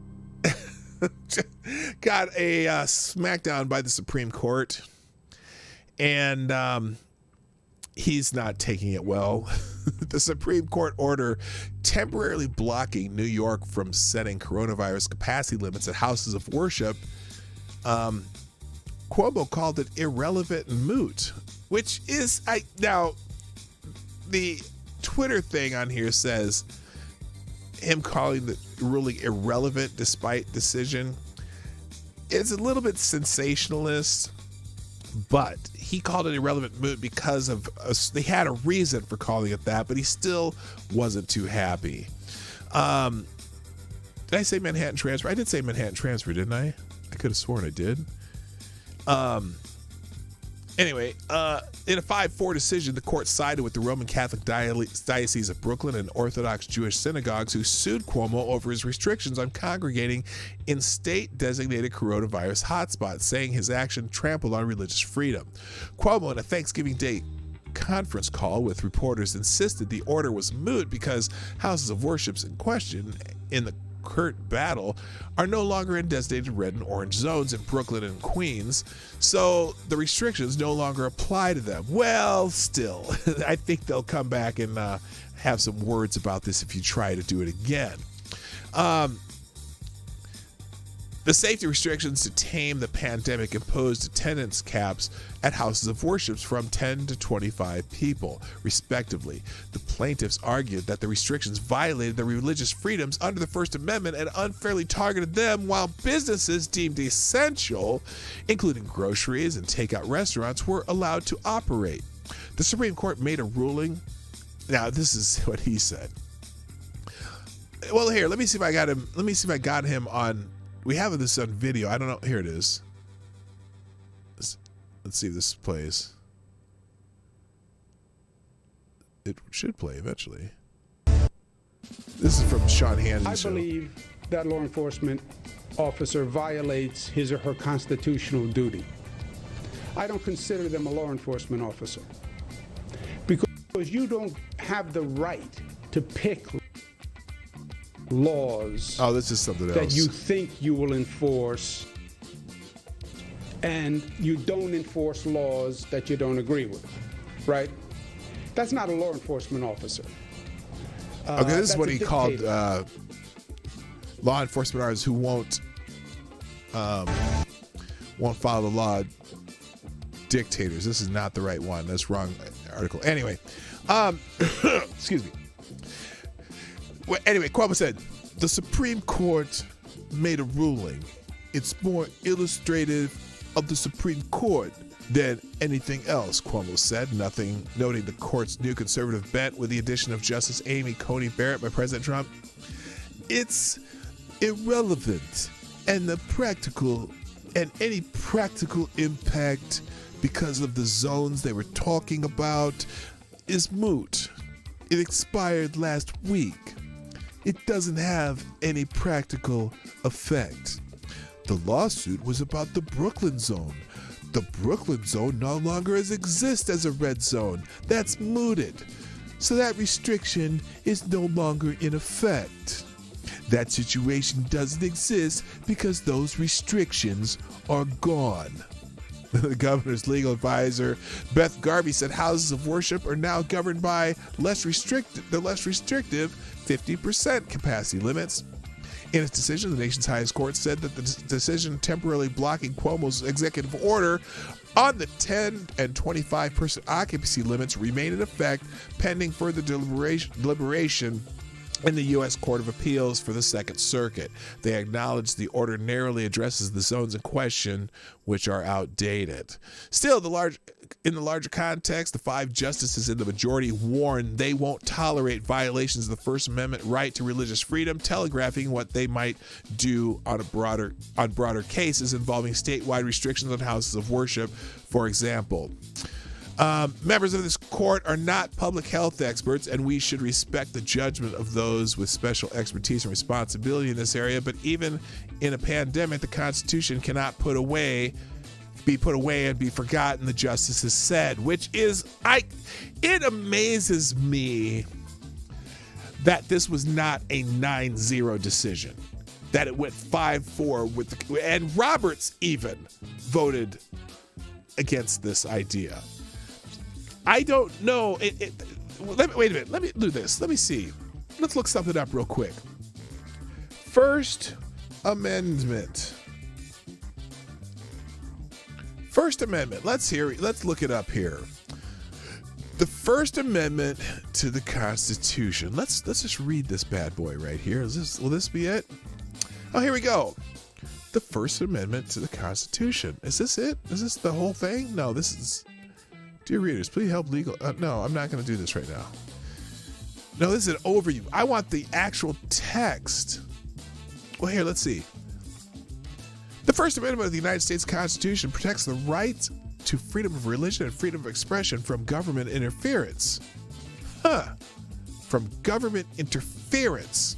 It prohibits any laws that establish a national religion, impede the free exercise of religion, abridge freedom of speech, infringe upon the freedom of the press, interfere with the rights to peacefully assemble, or prohibit citizens from petitioning for a government redress of grievances.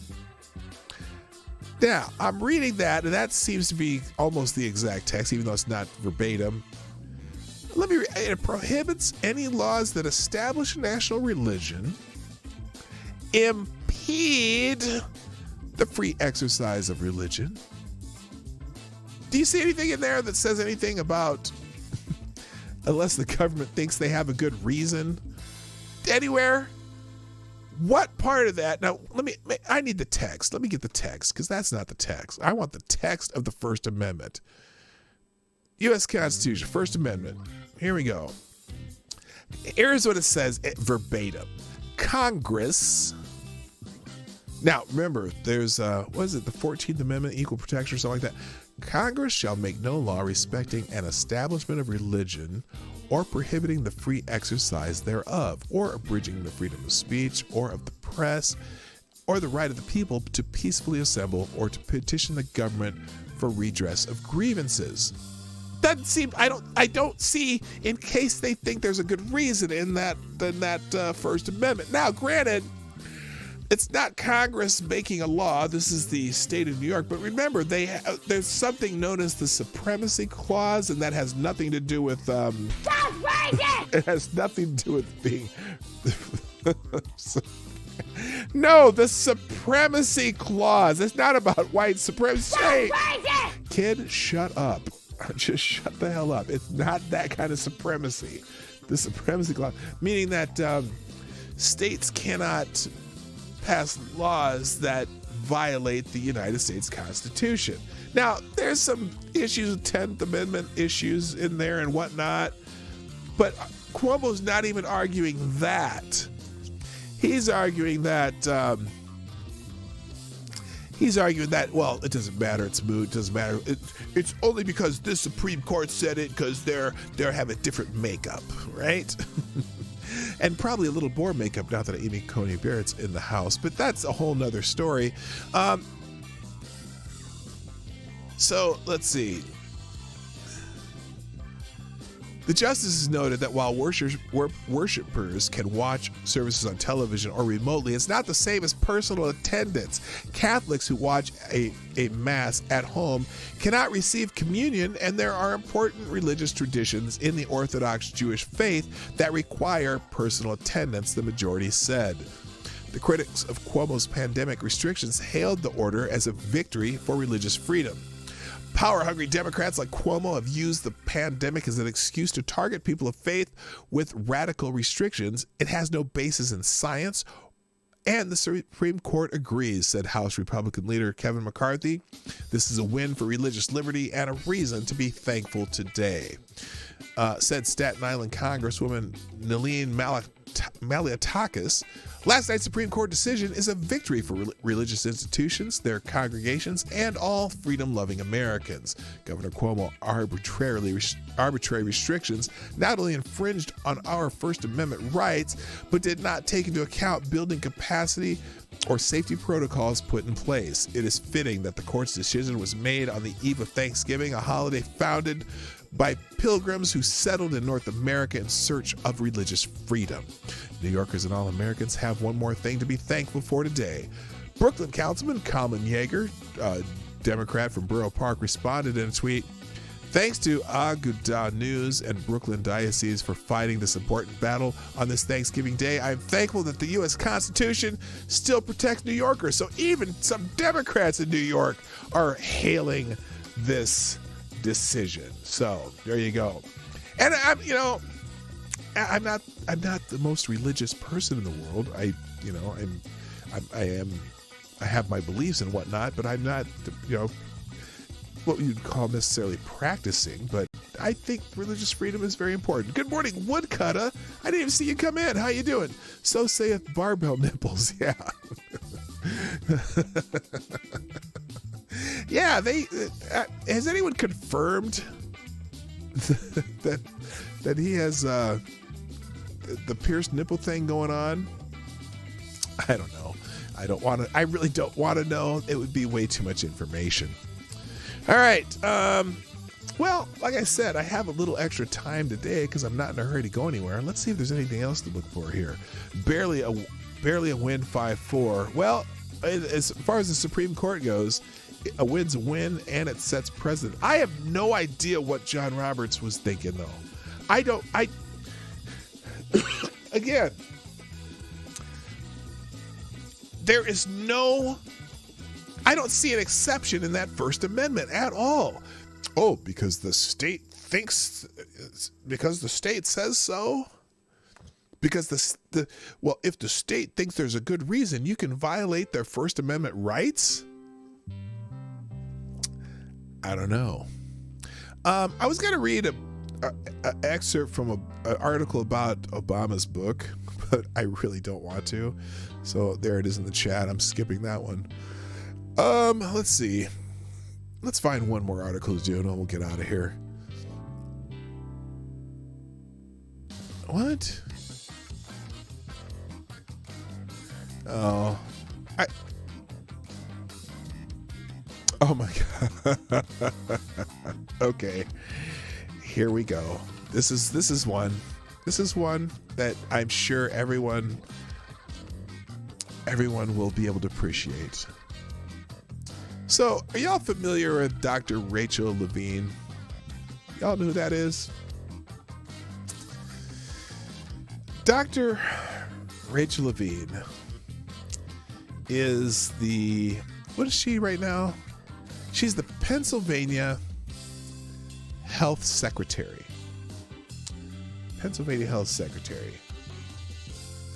She's the one who does all the orders in Pennsylvania. If you're from Pennsylvania, you know who Dr. Levine is. Well, some LGBTQ groups are lobbying for Pennsylvania Health Secretary Dr. Rachel Levine to be the Surgeon General. An LGBT advocacy group is lobbying for Pennsylvania's Health Secretary Dr. Rachel Levine to be the Surgeon General in a future Biden administration. Oh, no, Special K.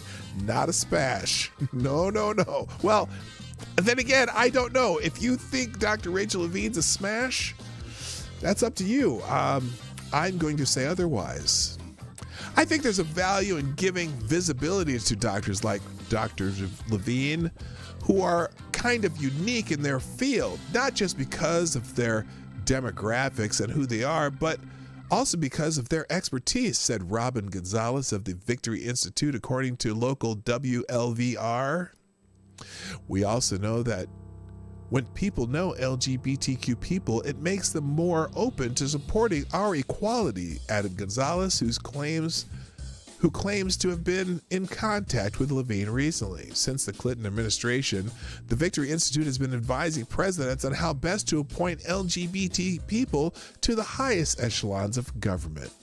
Levine has taken flack for how the coronavirus pandemic was handled in Pennsylvania. Yes, they killed a lot of people in Pennsylvania too with some of the policies they went on. As the Daily Wire reported, back in March, Levine ordered nursing homes and long-term care facilities in Pennsylvania to continue to accept coronavirus positive patients who had been discharged from hospitals and were unable to return to their homes, according to the Bucks County Courier-Times. On March 29th, as Pennsylvania, New York, and other states began ordering nursing homes to admit medically stable residents infected with the coronavirus, national trade groups warned it could unnecessarily cost more lives, the outlet reported. The health directives put frail and older adults who reside in nursing homes at risk and will result in more people going to the hospital and more deaths, the American Health Care Association and affiliates said at the time. And that actually happened. The Victory Institute has proven influential in moving other LGBT figures into positions of power, the Daily Wire further reported. Sean Skelly, who served 20 years as a naval flight officer in the U.S. Navy, now serves as vice president of the nonprofit Out in National Security and is just one example of the diversity Biden administration hopes to exhibit, according to NBC News. Well, I think if they really want... Anyway, Skelly became the first transgender veteran to be appointed by a president in 2013 when President Barack Obama appointed Skelly to various positions, such as Special Assistant to the Undersecretary of Defense for Acquisition, Technology, and Logistics at the Department of Defense, and also Director of the Office of Executive Secretariat at the U.S. Department of Transportation. Obama later appointed Skelly as a commissioner on the newly made National Commission on Military, National, and Public Service in 2017. The Victory Institute, which describes itself as the only national organization dedicated to elevating openly LGBTQ leaders who can further equality at all levels of government, and has partnered with approximately 30 other LGBTQ organizations to form Presidential Appointments Initiative, which works with LGBTQ leaders and pro-equality presidential administrations to ensure, oh my God, if I have to say LGBTQ one more time, it's a tongue twister if you say it too many times. Anyway, yeah, Dr. Levine is a transgender, which is, I don't give a shit. May she live a happy life, but I have a little bit of an issue with her continuing to force coronavirus patients into nursing homes. I think that should automatically disqualify you. If you want to hire someone LGBTQ for the Biden administration, I say bring back Richard Grenell, because he's a rock star. Anyway, FTG to Dr. Levine. Oh, good God.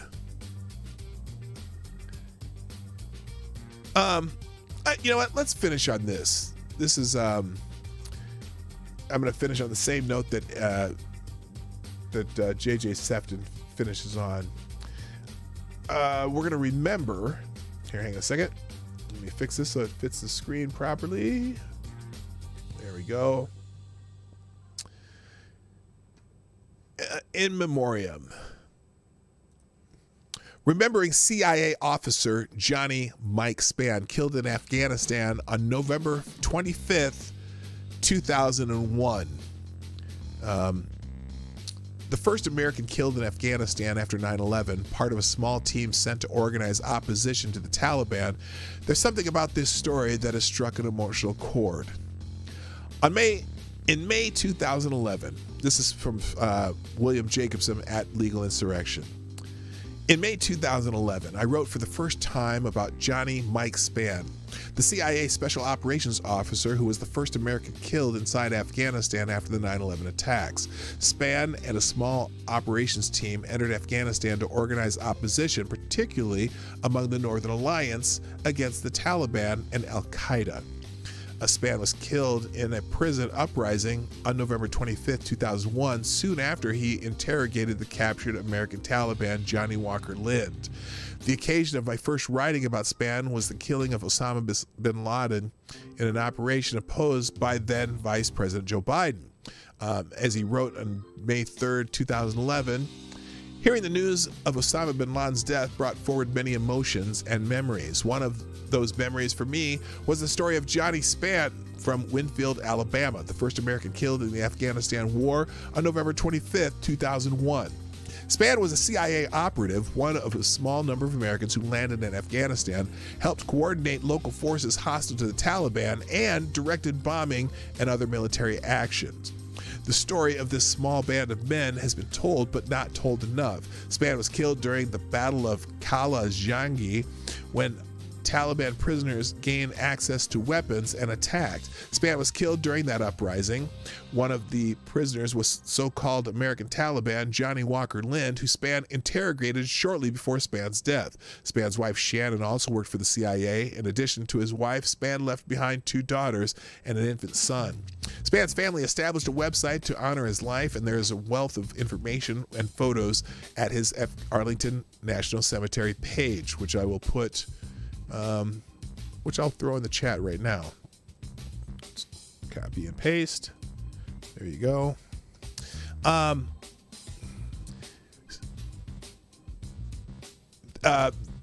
There is an interesting honor paid to Spann at the website of the Afghan general and warlord Abdul Radiz Dostum, including a link to a photo of the memorial to Spann at the site of the uprising in which he died. So in these days in which we remember those who died on 9/11, let's also remember Johnny Mike Spann, who died in the weeks immediately after 9/11 on a battlefield far from home, and who, against seemingly impossible odds, helped pave the way for the overthrow of the Taliban, and over 9 years later, the justice delivered 2 days ago, meaning when they got Osama bin Laden. There's something about this story that has struck an emotional chord.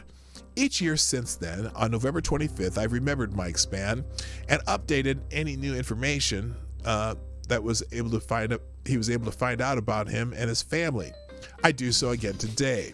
As time marches on, it's harder to find new information. I found this recently posted footage from the Battle of Kai Jangi, which appears to show Spann at the 45-second and 110 marks. Let's see if this plays. Here, I'll put this out full screen here.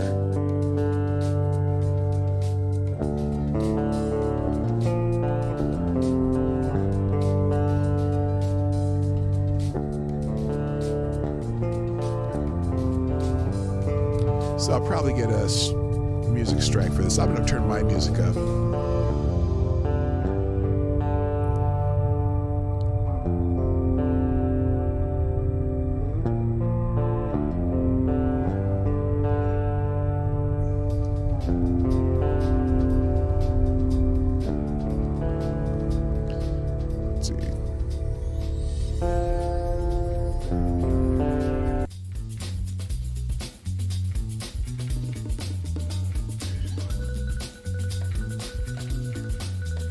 So I can't remember what that's. I think that's Spann there. I don't know. Here, hang on a second.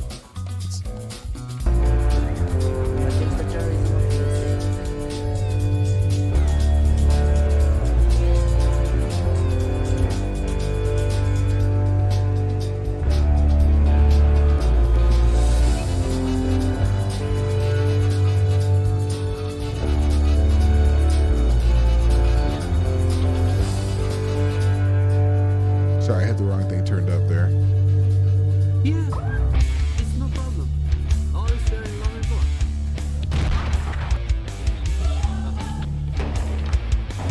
So anyway, that's footage from there. I'm gonna finish this real quick.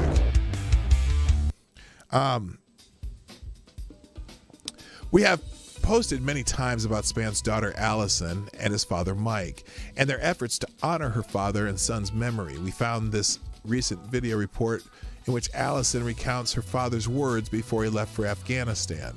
Let's see how long this is. This is only 2 minutes long. Let's watch this.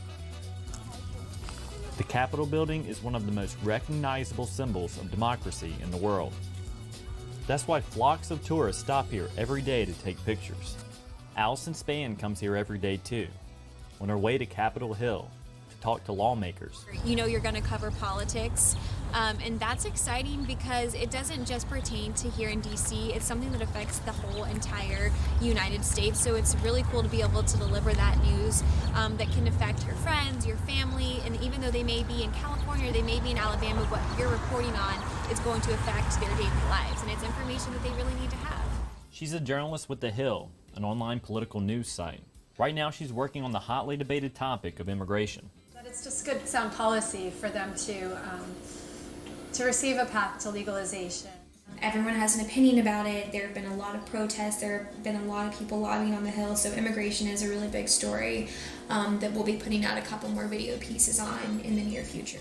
Allison believes that Americans should stay up to date on current affairs and hold the government accountable for the decisions they make. This was impressed upon her at an early age. My dad never shied away from letting me know what was happening in the world. So, you know, when 9/11 happened, I was 9 years old. I was in the 3rd grade. And many kids that day, their parents just told them a version of what happened, and that was it. I actually got home that day and watched the news, watched the coverage, saw the planes, you know, go into the 2 towers. And my dad always emphasized that it's very important to know what's happening in the world. Her father was a member of the CIA, and soon after 9/11, he told her he was going to go take care of the terrorists on their soil so they don't come over here and hurt anyone else. There's actually a movie out called 12 Strong now that tells the story of these 12 Army Special Forces guys who went in, were the first ones in Afghanistan. That's actually not true. My dad's Alpha team, CIA team, was the first team that was dropped into Afghanistan after 9/11. And it was a group of CIA guys. They called themselves the Alpha team. And they went over there, and the ultimate goal was to find Osama bin Laden before an all-out war took place. Allison's father, Michael Spann, was the first American casualty killed in Afghanistan. He was killed during a prison revolt. His last moments spent fighting the war on terror, face to face, like a true warrior. It always gives me good comfort that he died doing something that he wanted to do, and that's something that he felt really passionate about and something that he believed in. Her father volunteered to go to Afghanistan to try to make the world a better place, and Allison is trying to do the same thing. So I do think that journalists, who, you know, if you can do your job right and you can do your job well and you have a passion for storytelling, you can absolutely change the world. Reporting from Washington, D.C., Army Sergeant Jamison Crabtree. All right. But for the first time, we learned more about Spann's son Jake via Washington Post profile in late 2019. First came the horse-drawn wagon rolling through Arlington National Cemetery, carrying the remains of the first American killed in Afghanistan in a flag-draped casket. Members of the Marine Honor Guard trailed behind, clad in navy blue uniforms, white caps, and white gloves, marching ramrod straight to muffled drums and the clip-clop of horse hooves. Then the family of CIA officer Johnny Mike Spann appeared, dressed in black. His 32-year-old widow, Shannon Spann, who also worked at the agency, walked behind the caisson, cradling a white blanketed bundle in her arms. This was their infant son, Jake, just 6 months old, on December 10th, 2001. Jake had no way of knowing he was the nation's most distinguished military at the nation's most distinguished military cemetery, or that his father, a 32-year-old CIA paramilitary officer, was among the first U.S. warriors sent to Afghanistan after the September 11th attacks to confront the terrorists responsible, or that by losing their father, Jake would become a symbol of the longest war in U.S. history, still claiming American lives 18 years later. Next year will be 20 years. So rest in peace, Officer Mike Spann, and best wishes to continue wishes to his family and his children. And on that note, we're going to end the show. Thank you, everybody, for being here. Before you even think of moving on, click that like button before you go, just to keep the algorithm on check. Good morning, Low Rider. I missed you there. And I don't know what I'm going to do this weekend. I might. I'm going to try to get a couple videos finished editing since I have a little extra time to do stuff this weekend. I hope you guys have good plans for the weekend. I hope you had a great Thanksgiving. Didn't get a chance to talk about that much, but I'm at a loss for words after reading that. I'm a little verklempt. just so to tell you. But like I said, have a great weekend. Don't have much else to say, so I'm going to finish with, my name is PDawg. Oh, I know what I forgot. Hit the like button. Share the stream if you haven't done so already. And donations through Streamlabs, Cashapp, Venmo, Super Chats, and all that. Speaking of which, thank you, Black Hebrew Israelite, for one more of Super Chats. That's right. Thank you so much. Who says, happy Thanksgiving, bro. Happy Thanksgiving to you all. Be thankful always. You know, we talked a little bit about, what are you thankful for yesterday? But it's not just Thanksgiving that you should be thankful. Be thankful that you have people like Mike Spann out there doing the things that not everyone are willing to do to protect you. And hopefully, but on the other hand, hopefully maybe President Trump can get the rest of those troops home, because it's been 20 years. It's time. It's definitely time. And I think between what's happening with those countries in the Middle East making peace and taking a bigger responsibility for their own security, perhaps it's time to bring some of our guys home and let them take care of themselves over there. And on that note, that's the end of the show. Gotta go. My name's Dawg Knight, and I'm out of here. Bye-bye. Hey, this is Dawg Knight, and thank you for watching today on the Dawg Knight Channel. If you have an observation or remark you'd like to make about this video or my channel, I absolutely welcome you to write it in the comments section down below. I really look forward to hearing from you. And before you go, if you like what you saw but you're not already subscribed, please make sure you hit the subscribe button and definitely click that bell that pops up afterward so you'll be notified when I post new videos or when we go live. I broadcast my live show, The Morning Night Live, Monday through Friday at 10 a.m. Eastern, 9 o'clock Central. A special thank you to all the supporters of this channel who share our videos on social media and who make donations through Streamlabs, YouTube, Venmo, and Cash App, which are all linked in the description down below. Thanks again, and until next time, I'm Dawg Knight, and I'm out of here.